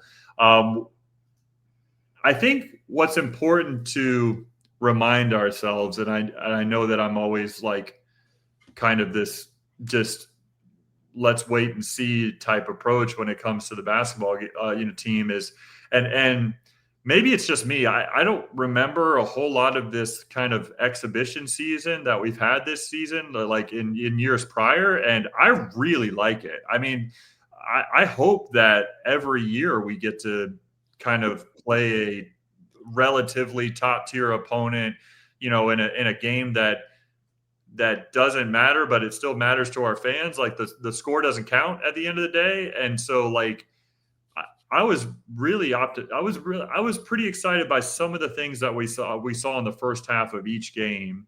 And I'm not saying that that's more indicative of what our team is than the second half of each game, because I'll acknowledge that the second half of each game did not look good. But by the same token, we do have to remember, while we are trying to win on the scoreboard in any game that we play, it is an exhibition, and they are going to try some things, just like in preseason NBA games, just like in preseason NFL games. They are going to try some things and some lineups that we may not see on January 15th, or on February 1st. Like, we're not going to see 11 players play across the course of the game. But you do want to see those tendencies and those early indications, most of which you just talked about there. And I think a couple of the things that on the positive notes that I saw, I watched the whole Duke game. I was able to watch most of the first half of Sunday's game against LSU at home, and then I had to go to the ballpark. But some of the positives that I saw is that we do have, kind of that strong positionless basketball like makeup to us, where we have the ability to play fast. We need to have more chemistry to be able to kind of transition quickly from some good defense to get the ball up the court and go for a quick score, because I know that Dawkins still wants to rely on his defense and be able to play fast, and we need to be able to do that consistently. I saw some flashes of that in the first couple of exhibition games there. Defensively, I think you mentioned that our offensive rebounding was a problem at Duke. I think you meant that we gave up too many offensive rebounds against Duke. I don't want to put words in your mouth. Yeah, that's what I meant. Certainly when you have a guy like Cameron Boozer, who is just every bit of the freshman All-American that he's looking to be. Just the big body presence that he is. And we got a little bit exposed there, where Duke was able to impose their size difference on us and get a lot of second chance opportunities. So we are definitely going to have to clean up our defensive rebounding. We're going to have to be able to, I know it's a bad word in college basketball, especially at UCF, even in the Taco Fall area, but we're going to have to box out. Please box out. And so we have to improve upon that. We have got to keep them off the glass, especially when we get into Big 12 play. So I'm looking for that in the early season against some lesser opponents. Like, I want to limit second chance points. I thought our individual defense was very strong, even against Duke, a top tier team, and against LSU, which is a very big team. They have a lot of transfers that are taller players, and transfers that are players who are used to being like the top scorer on their team. And I thought our individual defensive assignments was very good, especially at Duke, though. And I didn't watch as much as the second game. I didn't watch as much as the LSU game, but especially at Duke, we have to help our team. Like, our team help defense has to improve. Like, our help defense, we have to step up in the paint when they're driving, or get out of the paint in the baseline cuts. We have to improve our help defense. And I know you're waving your hand, but I listened to you for 45 minutes in football. So I'm sorry if I'm filibustering, but this is what happened. No, I wanted to add to the defense, because like, one of the things that was in our text talk, and we didn't do text talk this week because Josh didn't have time and you weren't here yet. But and most of our text talk, since we didn't have a football game, was about basketball, right? But when I think about our defense, because that's one of the things that I commented on in our text talk pretty heavily, a few things that I saw that I liked. One, in the second game against LSU, Elijah Hulsway played a lot better. Local kid. I was surprised to see it, to be honest. I agree with you. But anyways, continue. I agree with you. I thought he played pretty well. Yeah. And I think that John Bull has a lot of he's got a lot of work to do. But I think Hulsway did pretty good. I also liked defensively what I saw that I haven't seen from years past, which is crazy for Johnny's teams, right? Because Johnny's always been known for defense, and we have had higher scoring games than what we're used to, right? Especially last year. Yeah, we're used to 60, 70 point games is what is the hallmark for Johnny. But what I saw was hands. And what I mean by that is, fundamentally, when I played basketball and I played semi-pro in Germany, one of the things that they taught us always was your hands are always up and in the lanes, not just in front of the person that you're guarding. But I saw a lot of people that had their head on a swivel, and when there was a pass going through the lanes or something like that, their hands were active. Even if they had their backs turned, they had their hands up, right? So I really liked that. I also liked that we saw a lot more traps. We got some turnovers off of traps. So when it came to that, we trapped some guys against the baseline. If they had the ball against the baseline or in the corner, our guys were attuned to that. They got in on the traps really, really, really quickly. The other thing that I liked is we're defending the 3-point line better. The one area that I think that I saw that was blatant for me to improve on is our switching. We haven't figured out how to switch consistently yet. So we'll have guys that switch that shouldn't switch, or guys that don't switch that should switch. But defensively, we're physical. We have our hands up and our heads on a swivel constantly. That's going to lead to turnovers. And I think that you're seeing more points because we're making most of our offense in transition offense. Whereas in the past, what we've seen is more set offense, meaning that we're slowing it down. We're bringing it up the court. We're passing it around the perimeter, in the past few years, right? We passed it around the perimeter, and then someone would end up trying to take it into the paint, right? That's inevitably what it was. And that's definitely not what Johnny Dawkins wants to do. He wants to get out in transition, because he wants his defense to turn into offense quickly. I think defensively also, what's going to be very interesting for me to pay attention to in the early season is how do we deal with because I agree with you, John Bull, I just think he's too raw. He's just not quite ready. But if it's not him, then who?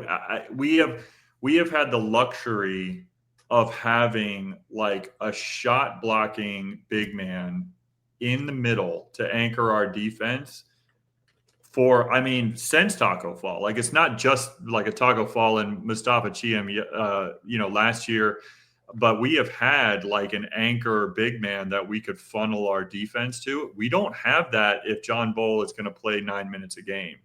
And he's a liability on other areas of the court. And so it'll be really interesting to me to see where our size comes from. And if it doesn't, if we're just going to play small ball and try to run him out of the gym. Obviously, JaMychal Stillwell, I understand what you're saying about him. He was a double-double machine at a lower level last year. Can he step up as this early season goes on and prove that he can do it at this level? I believe he can, because he's a savvy guy. He's a good positional rebounder. He's somebody who really gets after it on the defensive end and against the glass. So I think that he is going to step up and show us more. I think he's still finding his place on the offensive end, which has been a little bit of a struggle for us, but we all are. I think we're going to fall back into a little bit of one-on-one until we can gain some chemistry. But we need to gain that chemistry quickly. We need to figure out who the scorers are.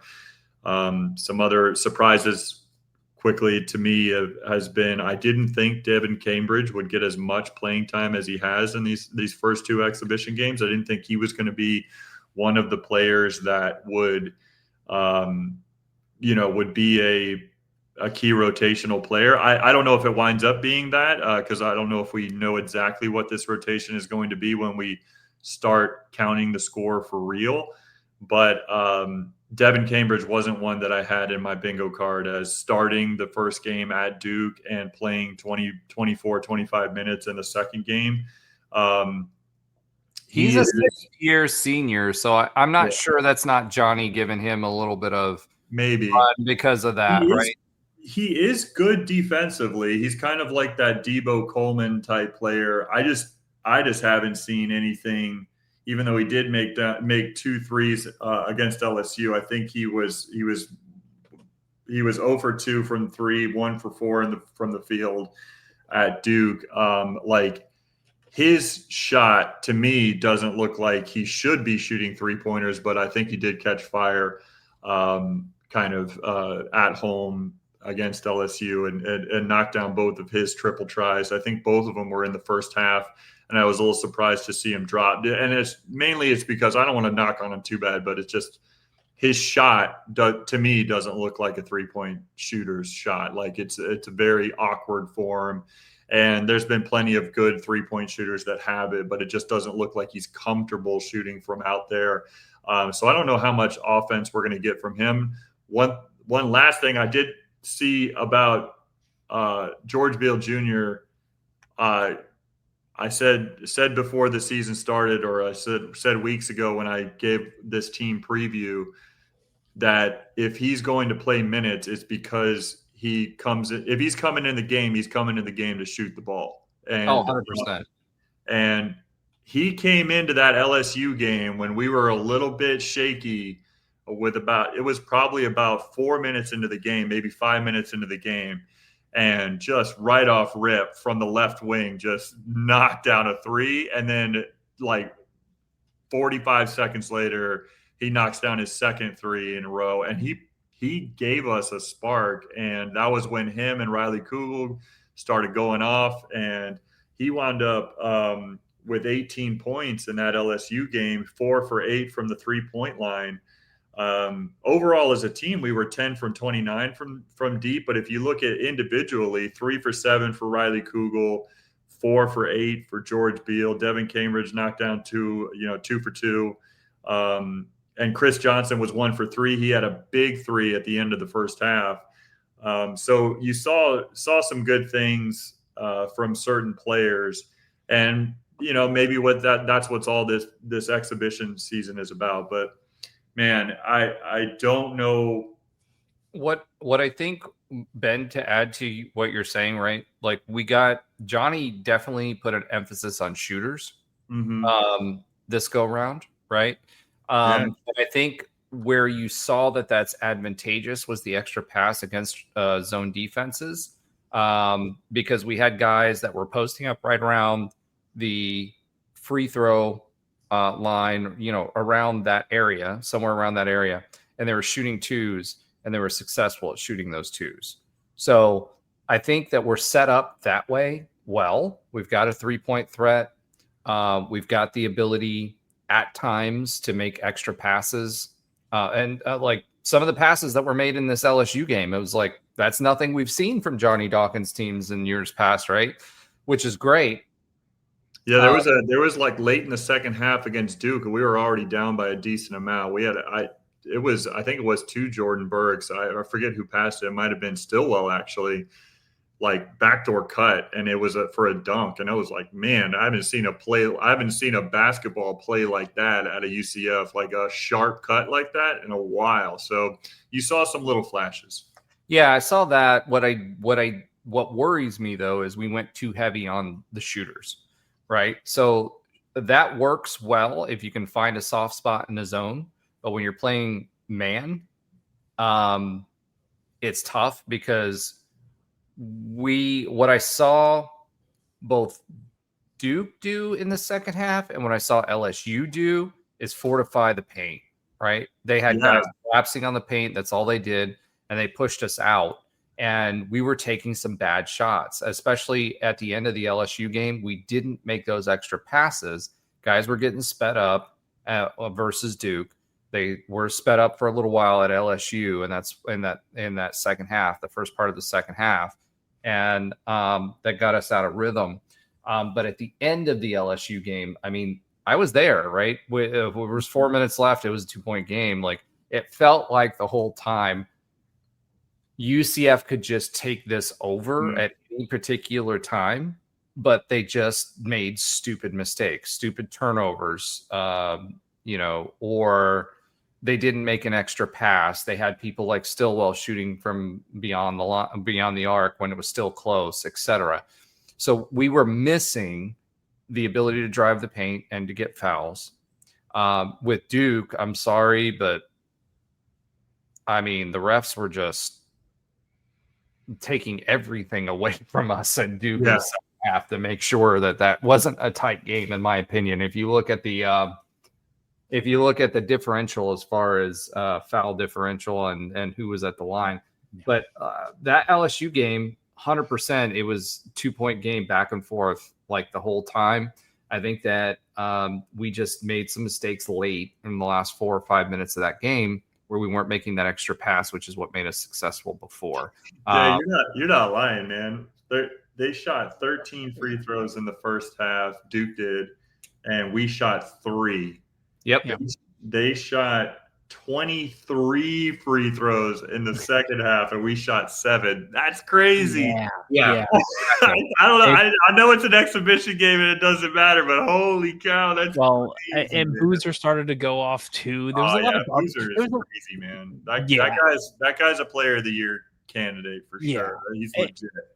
And that there's a lot of pieces of that puzzle. I feel like, again, it doesn't count, and we should have an opening season outside of the Big 12 that should give us the reps we need to really figure out what the lineup should be and how the team will play without getting too drubbed if we have a really off game. But it's going to be an interesting season. I can't wait to see a couple of games. They are better than I expected them to be, and I think they have the potential to win a lot of games. You could see that they're learning how to play with each other.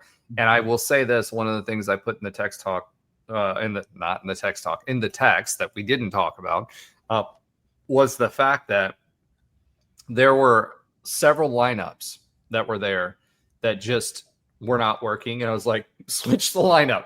Yeah. You definitely said that a ton. You can tell he was just kind of playing with it a little bit and trying to figure it out. And so some of those weren't working. I'm with you on that. All right, let's go ahead and, because we are now 1 hour and 43 minutes in, and swim it yet again. Yet again. All right. Let's do a little listener love this week. Econ Advisor says he picked West Virginia apart, meaning TJ, with medium and long passes. Cam's passes were mostly for 2 to 6 yards, which is absurd. Cam was courageous, but is a ball hog who carried the ball 20 times and passed 49. No QB in history took that much punishment and risks. The Econ Advisor also says Dahmer is experienced enough to be the big receiver, but several others, if left open, are sure-handed receivers and can get great yak. 100% agree with that. I think that's a big part of our success this season is figuring out who can catch the ball, because DJ Black was one of the big names coming out of camp and just didn't. He's got the dropsies, right? Which is probably why he was at wherever it was, like Slippery Rock or wherever it was that he was at before. So 100% agree with that. Econ Advisor also says Baylor, Houston, TTU, Texas Tech, and BYU better not overlook us or risk a loss. 100% true. And then although Texas Tech may be beatable now without their QB, we'll see how they do. I think their defense will be tough. That was me responding back to them. Tackling, he says, tackling is the best ever at defense. The receiver core is seldomly dropping passes and making great catches too. Last week, I would agree. Before that, I would not. And then moving on, Madame Boutique, who we learned her name is Emily. So Emily, thank you so much for telling us. Now, she says, long response, so feel free not to read it on air, LOL. Okay, Emily, I will do you that favor of not reading it, just simply because we have 15 minutes left. But basically what she's saying is she's going back and forth about Cam versus Tay. She agrees after this week that Tay is should be the presumptive starter. And she says that, up to this point, you really couldn't tell. I'd encourage you to read it because her points are there on the comments. I also put a long comment back to her and ended it with, either way, we love and appreciate you commenting. But we, to Emily's point, she was saying, hey, we had the benefit of hindsight. We've been saying this all season. But Emily, you still have a valid point, and I'm so appreciative that you continue to interact with us since the beginning. FTK 729 says this is actually how PFF is graded, and he goes through it. He's 100% correct. And we had several new folks join us and join the family. But again, I say this every week, you have your privacy settings set so that I cannot see who you are. So welcome to those of you that have joined us as subscribers. Please keep that coming. We want to cut Alan's hair. As a reminder, at 1,000 subscribers, we are going to cut Alan's hair live. So I will travel down to Fort Lauderdale if I need to, go to a hair place, and I will snip at least one lock of his hair. So make sure you're telling your friends and liking, subscribing. We appreciate you interacting with us. The comments are great. I know we're kind of short this week. Normally we do it a little bit longer, but we have about 13 minutes left. I want to give Josh a chance to talk about all the great things that are happening. And Ben has a little bit to say as well before we wrap up the show. So without further ado, thank you so much. We appreciate you. We appreciate you commenting, subscribing, and sharing with your friends. We do this for no cash. We do this because negative cash. Negative cash, right? If I paid myself what I get paid, we would there'd be a lot of negative cash. But we really love doing this, and we do it for you. So please continue to participate. Tell your friends. I'm getting ready to end the show. All right. We're not here doing Josh's sometimes funny fact of the week. Josh, we have literally 12 minutes. I know. This is easy. You should all know this. In 2014 on New Year's Day, UCF played Baylor and did not trail in the entire game. Who recovered the onside kick that effectively secured the victory when after Baylor drove 79 yards and scored? This was 11 years ago, dude. Yeah. All I know is the ESPN. That's not the era. Who's on the hands team? Yeah, exactly. Josh Robinson? I think I messed up the era. No, Josh, no. Yes, messed up the error. And this is anyone who wants to in the comments who's live, MD Knight, anyone else, feel free. Roger? Oh, I don't remember who on the hands team recovered it. We had what I think. Speedy? Was it Speedy? I'm sorry. I was thinking Rennell Hall or Godfrey was who I was thinking. Or it could have also been JJ. I'm changing mine to Rennell Hall. Okay. We got changing mine to Rennell Hall. That's Speedy. We should all know who that is if you're young and that's Speedy. Final answer for... I'm going to go JJ Wharton just to be something different, so I'm not copying what Ben says. Like always. One of you are right. It's probably Ben because Speedy had a heck of a game that game. He did have a heck of a game, and so did actually... why can't I get Josh's name out of my head? His downfield blocks were like a thing of beauty. The wide receiver, I just can't pull it out. JJ Wharton actually got that ball that basically secured it. I can't believe you pulled that out of your head. Nailed it. That's phenomenal. That's phenomenal. So I have so much more, but I won't even get to that. But I thought that was hopefully Speedy Hall. Listen, that was no rock, no block, and Speedy Hall, 4-star wide receiver who came to UCF, incredibly talented wide receiver. Josh Reeves, Josh Reeves was the best downfield blocker I think in UCF. Josh Reeves was good, honestly. But in that game, Rennell Hall.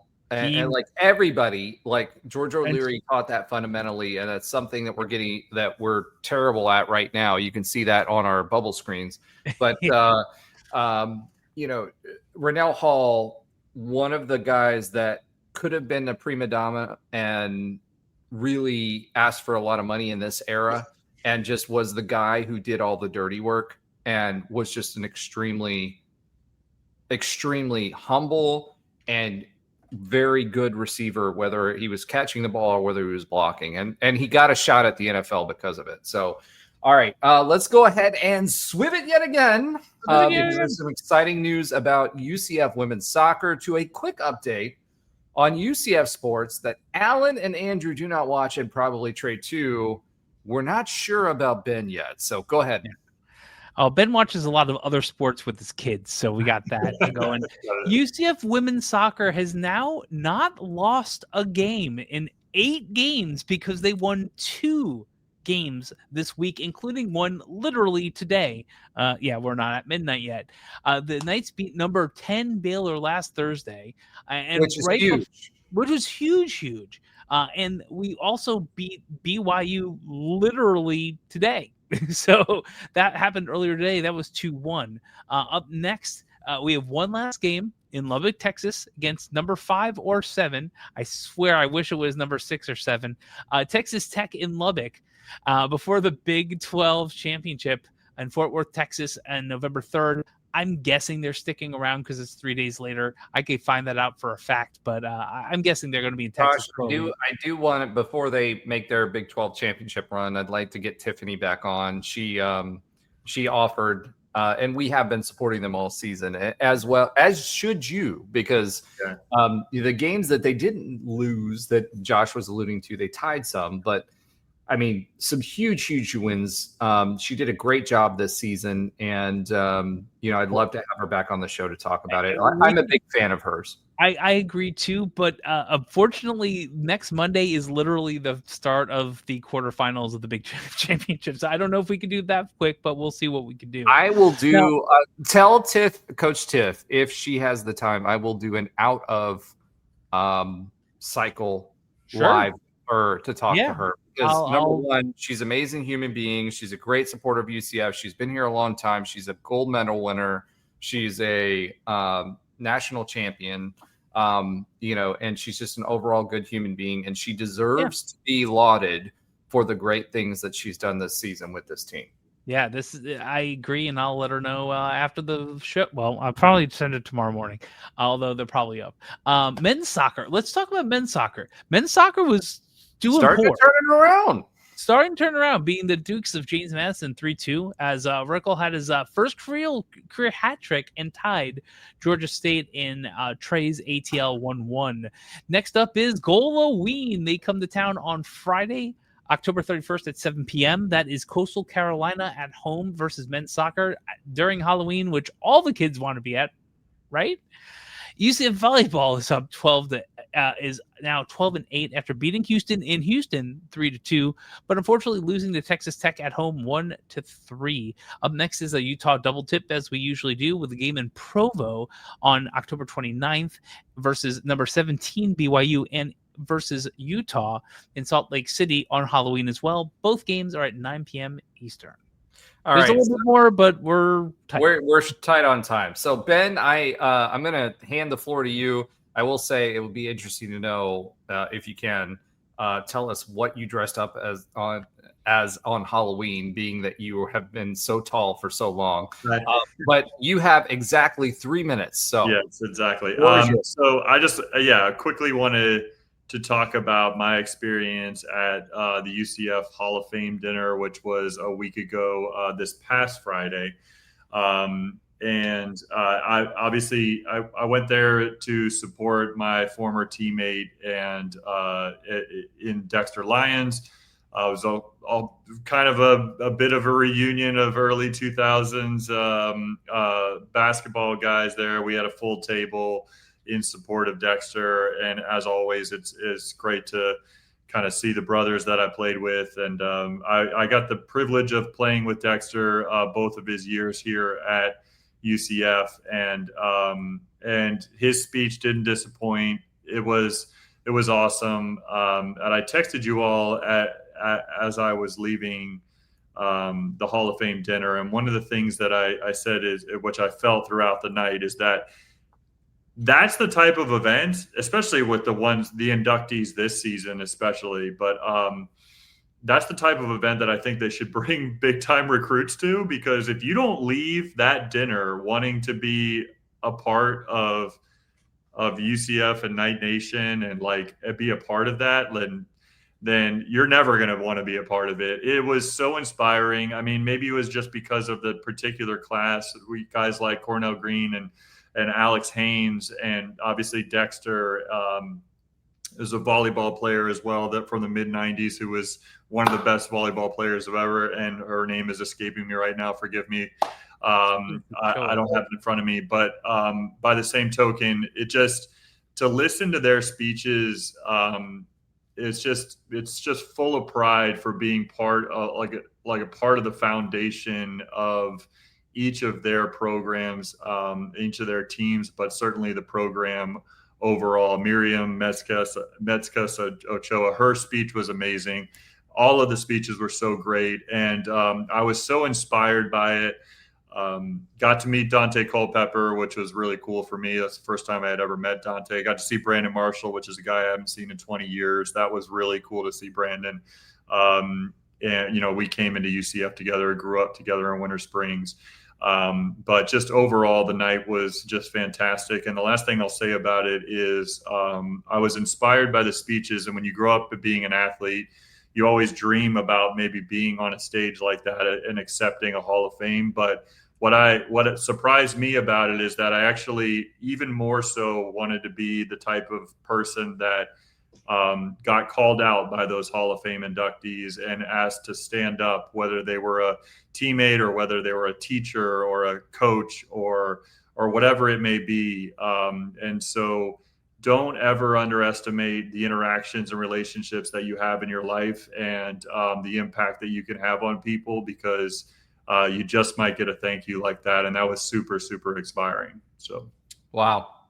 I don't know how many cans of carrots you got off the top shelf for some of those athletes, but clearly you made a difference. But to add on to your point and not joke, we make a difference each and every day. You have no idea what people are going through, so do your best every day and be the best person that you can be, because the impact typically catches up with you later. And I've experienced that with people that continue to in business, continue to reach out and ask for advice and whatever 18 years later. And you see all the gray hair I have. I'm 44 years old. I'm blessed that I still have people that do that at that time. So I had an impact as a 20-year-old. So you never know. Do your best, be a good person. And, just real quickly, thank you for everyone for following along, watching, contributing MD Night this week. There were several others, but there were a lot of curse words that I couldn't include. So Des Biloxi, Lily T, who's a former player who's contributed in comments both during this live stream and on the shows. Continue to comment because we obviously appreciate it and keep you in on the show. Go Knights and Charge on. And I know for a fact that Roger will not let me talk more than 15 more seconds. So what I'm going to do is figure out if I can get right to the edge of the line before I say something